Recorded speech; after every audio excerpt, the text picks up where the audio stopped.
মনে রাখবেন, একটা পাপের হিসেব না দিয়ে কাল কিয়ামতের মাঠে কোনো দায়িত্বশীল পার পাবে না ইনশাআল্লাহ। কোনো দায়িত্বশীল না। না, এই যে আমি লেকচার দিচ্ছি না, আল্লাহ পাক আমাকেও দাঁড় করাবেন, দাঁড় করায় বলবেন, তোমাকে আমি দিনের যে জ্ঞান দিয়েছিলাম সেই জ্ঞানের হক তুমি আদায় করেছো কিনা হিসেব দাও এখন। এই যে বড় বড় মুফাসসিরে কোরআন, মুফতি, মুহাদ্দিস বসাচ্ছেন, পাংখা দিয়ে বাতাস করছেন, হ্যাঁ, চা খাওয়াচ্ছেন, কফি খাওয়াচ্ছেন, এক একজনকে আল্লাহ পাক দাঁড় করাবেন, বলবেন কোরআন সুন্নাহর যে আমানত দিয়েছিলাম সে আমানতের সাথে কতটুকু তুমি হক আদায় করেছো হিসেব না দিয়ে পার পাবে না তুমি। আজ ফাইজলামি মনে করেছেন নাকি দিনকে?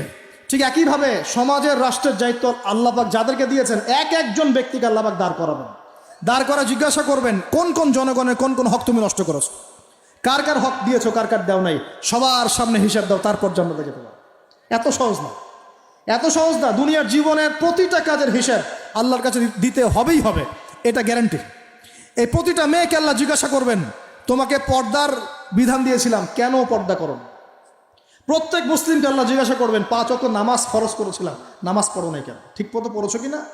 প্রত্যেক ধনীকে আল্লাহ জিজ্ঞাসা করবেন, দাঁড় করিয়ে করে এক একজন করে, একসাথে 10 জন না, একজন একজন একজন করে আসবে, একজন করে। এই আব্দুল্লাহ তুমি আসো, এই আব্দুর রহমান তুমি আসো, এই ওবায়দুল্লাহ তুমি আসো, এই রহিম তুমি, আব্দুর রহিম তুমি আসো। এক একজন করে আল্লাহ ডাকবেন, বলো তোমাকে ধন দিয়েছিলাম, কি করেছো? বলো তোমাকে ইলম দিয়েছিলাম, হক আদায় করেছো কিনা? বলো তোমাকে ক্ষমতা দিয়েছিলাম, কি করেছো? আমি জানি না আর কিভাবে ওয়াজ নসিহত করলে মানুষের কলিজার মধ্যে ঢুকতে পারে, আমার জানা নাই। আমি সহ প্রতি ব্যক্তি এই বিচারের সম্মুখীন হবেই হবে ইনশাআল্লাহ। আল্লাহ পাক আমাদের সবার জন্য বিচারটা সহজ করুন এবং এই কথাগুলো বুঝে আল্লাহকে ভয় করার তৌফিক দান করুন। আমাদের আন্ডারে যারা আছে সবার হিসেব আমাকে দেওয়া লাগবেই।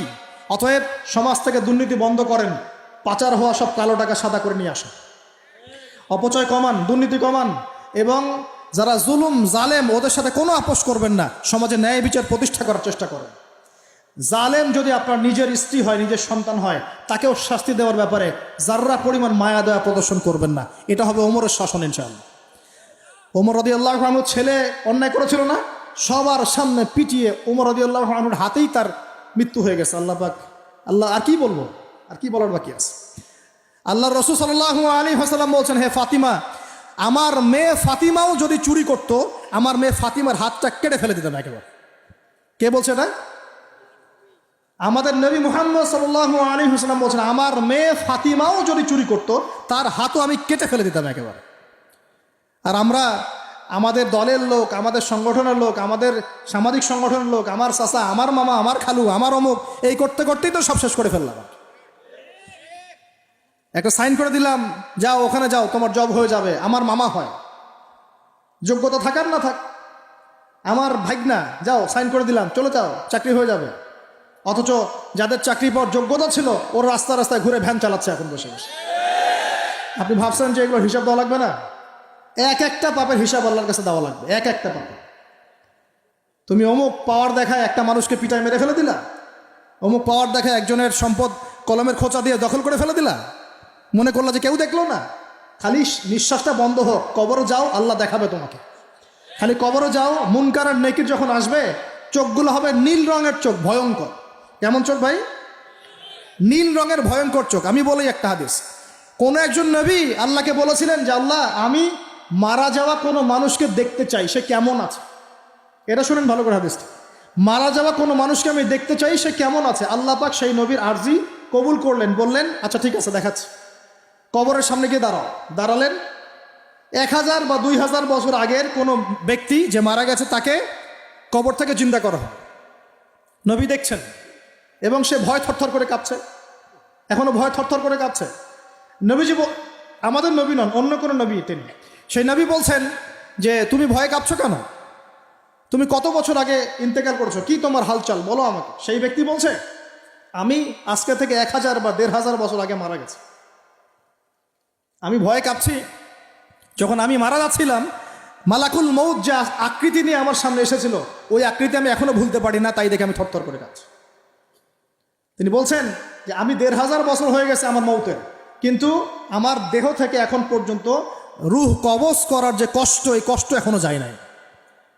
আর এই সব দুর্নীতি করে আর অন্যায় করে, মানুষের সম্পদ আত্মসাৎ করে, অন্যের উপর অত্যাচার করে, আমরা ভাবছি যে আমরা কালকে আমাদের মাঠে পার পেয়ে যাব। খালি কবরে যাও তারপর বুঝবো। আল্লাহ রাব্বুল আলামিন আমাদের সবাইকে হৃদয়ের চোখটা খোলার তৌফিক দান করুন, হৃদয়ের কান দিয়ে কথাগুলো শোনার তৌফিক দান করুন, এবং আমাদের সবার কলব, মৃত কলব জীবিত করার তৌফিক আল্লাহ দান করুন।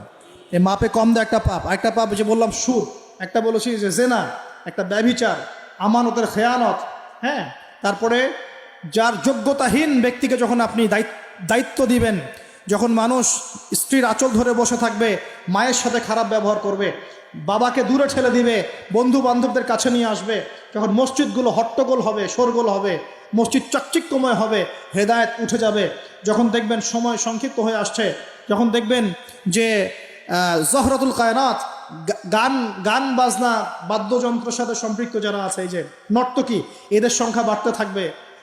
ইউজাফু আলা রুউসিহিম বিল মাআজিফ, মানুষের কানের পাশে বাদ্যযন্ত্র বাজবে।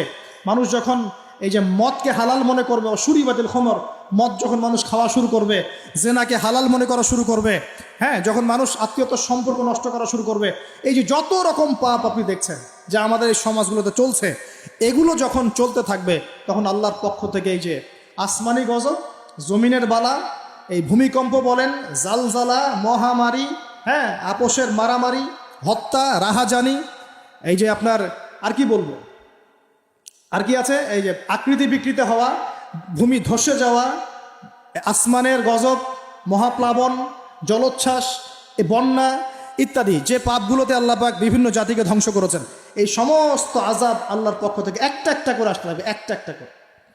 স্পেশালি 4-5টা। একটা হচ্ছে রিহুন হামরা, গরম বাতাসের আযাব আসবে, গরম বাতাস আসতে থাকবে, গরম, এমন গরম বাতাস আসবে যে বাতাসে জনগণের বেঁচে থাকা অতিষ্ঠ হয়ে যাবে মানুষ। 2 নম্বর আসবে জালজালা, এমন ভূমিকম্প, সানাওয়াতু জালাজিল, ভূমিকম্পের বছরগুলো, একটা দুইটা না, বছরগুলো একটার পর একটা আসতে থাকবে। আর কি আসবে, খসফন, মানে জমিন ভিতরে ধসে যাবে, নিচে নেমে যাবে, দেবে যাবে। আর মাসখান, মানুষের আকৃতি পরিবর্তন হয়ে যাবে। আর কজফান, আকাশ থেকে পাথরের বৃষ্টি বর্ষণ করা হবে। এগুলো আসতে থাকবে। এছাড়া আমাদের হাতের কামাইগুলো তো আছেই। আল্লাহ রাব্বুল আলামিন আমাদের সবাইকে, স্পেশালি ঢাকা শহরের বাসিন্দা আমরা যারা আছি, আমরা যারা দিনী ভাই, আমাদেরকে সমস্ত পাপগুলো ছেড়ে দেওয়ার তৌফিক দান। আল্লাহ পাক আমাদের সবাইকে শিরকের পাপ ছেড়ে দেওয়ার তৌফিক দান করুন, কুফরের পাপ ছেড়ে দেওয়ার তৌফিক দান করুন। এই অহংকার, সম্পদের অহংকার আল্লাহ পাক বন্ধ করার তৌফিক দান করুন। আর কজফান, আকাশ থেকে পাথরের বৃষ্টি বর্ষণ করা হবে। এগুলো আসতে থাকবে।